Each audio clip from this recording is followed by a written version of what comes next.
that we've had two very unsuccessful mayors in a row. So, yeah.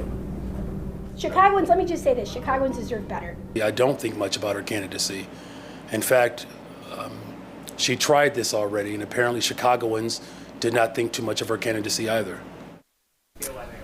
Illinois comptroller Susana Mendoza announcing this week she won't run for a fourth term in office, and in the process, both she and Mayor Johnson have fanned the flames of speculation that she'll run against him in 2027. So we wanted to bring her on the show, Comptroller Mendoza, joining us now live. Good morning, and thanks for joining us. Oh, good morning. It's great to be with you. Thanks for waking me up so early. I know, right? 6:16. We got to get it started on a Friday. Yeah. And let's start with this. What's your response to the mayor's comments that we just heard about your potential political future? Oh, I'm really, again, not thinking about what's on his mind. I think he's shown there's not a lot on his mind these days, but I am very, very excited about having been able to, just a couple days ago, be able to go before all of you, so many of you. And first of all, thank you for the many years of covering the many accomplishments that we've been able to deliver for Illinoisans. I have as state representative, then as city clerk of Chicago, and then more recently now going into what's going to be my 10th year as your state controller. So I think that the time has come for me to figure out what that next biggest challenge is going to be for me. And once I figure that out, you better believe I'm going to be all in, because I'm going to be the right person for whatever that challenge is. So let's talk about that. 10 years, as you've said, and you've made your thoughts on Chicago's current leadership pretty clear. And there is talk that you're a likely candidate in the 2027 mayoral race. So why not just announce a run now? Well, you know, I'm keeping the door open, but what I want to do is go on a thank you tour. I know it sounds crazy because most people hold on to their political careers for, you know, cling on in desperation for dear life. And I'm certainly not someone who wants to be in an elected position when I'm 80. So for me, this is a moment to evaluate the many accomplishments. What more do I want to do? What's that next big challenge? And it's something I really want to discuss with my family, but not just with them, but with the public, right? So I'm excited about taking some time to, number one, finish off strong as your state controller, because there's still important work to do, but also go on a thank you tour, thank the public for 24 years of their trust.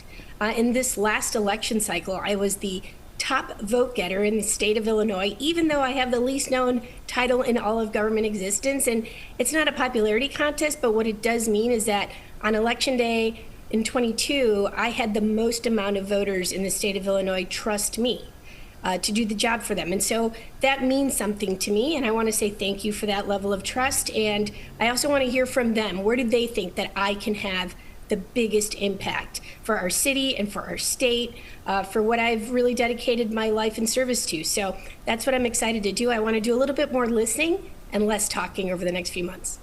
It's not unheard of, though, to go on a thank you tour, but Sure. also announce a run in your next election and kind of kill two birds with one stone, if you will, and be talking with people about that. Is that an option on the table? Like I said, definitely that option is open for me. I have that door wide open, and we shall see. You know, I'm going to really stay committed to wanting to hear what's on people's hearts and minds. What are their concerns?